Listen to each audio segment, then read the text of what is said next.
there we are. Okay. I'm at the Eastercon with TAF winner. That's right, isn't it? You did win TAF. I did win TAF. Chris Garcia. Who else was in running for TAF? That you triumphed over? Chris Barkley, Linda Deneroff, Christy McGuire. Never heard of any of them. Had you heard of any of them before? Oh yeah, Christian's a good friend of mine. I did panels with Chris Barkley. Had no idea who Linda Deneroff is. Still never met her. And you trumped them all. I wouldn't go that far, but I did win. Chris is one of the new wave of fans, I guess. He'd be the first to confess that. Would you be the first to confess that? Although you were at Corfu. Yep. Novacon, Nosted. But you were voted the best new man, best new face, best new writer, best new whole person in the universe. In 2006, yeah, it was stunning. Even though you're only 35 years old. Or even though you are 35. I am 35, yes, so shocking. And I've been around fandom that long. Chris is well known for his adherence to internet fanzines, web fanzines, whatever you want to call them, virtual fanzines. Have you ever thought of producing a real fanzine? Have you ever produced you have produced real fanzines. Yes, I have. We're talking about paper. I've done paper fanzines. Oh, that's another paper fanzine we did. There's it's done. It's still being printed, but yeah, I've done some, not many. I like the instant gratification of getting it real quick, and so you can do that. Satisfied with the level of response you get on the internet fanzines? I mean, you seem to get a lot of people sort of doing that as a comment to you. Yeah, they do.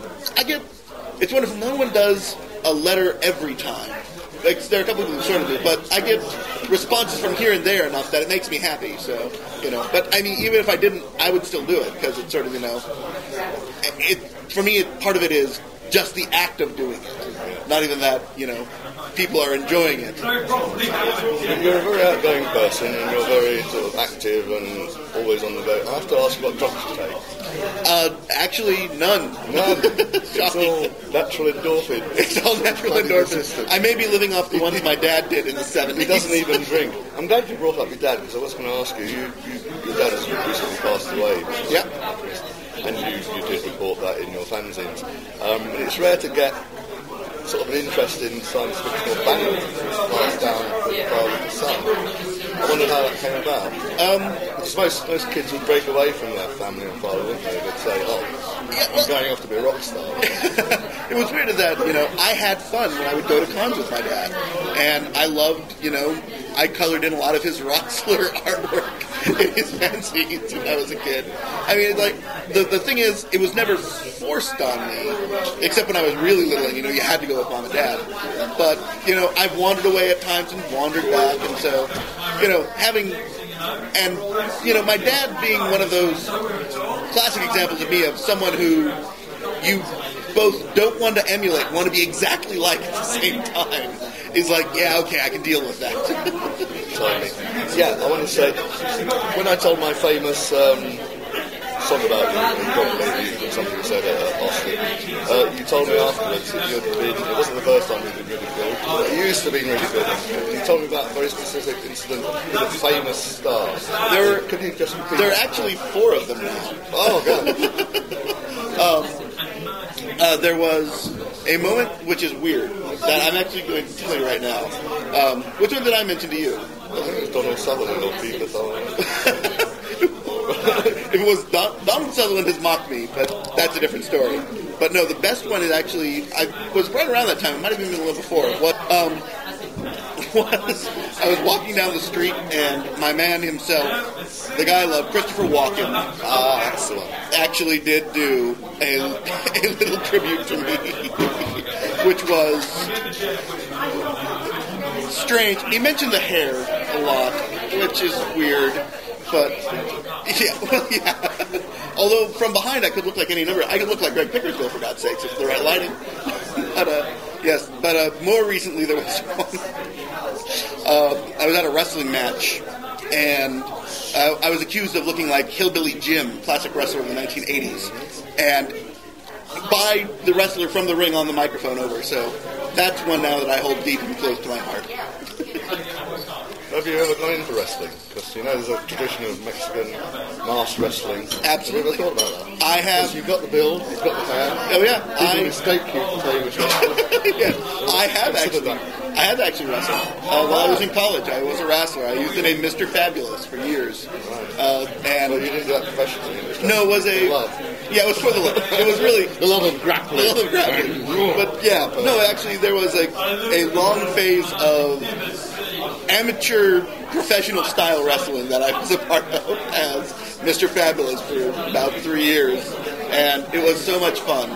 I even had a finishing hold and did interviews. Oh, it was great. I think I might have to say goodbye to Mr. Fabulous now because I didn't have very much time on the camera. Memory is short as always, especially when you get old. Let me just... Oh, we got 3 minutes. We got 3 minutes. We got 3 minutes. We can dissect the whole of science fiction. What sort of science fiction did you like? Basically? We were at the science fiction convention. At a science fiction fan.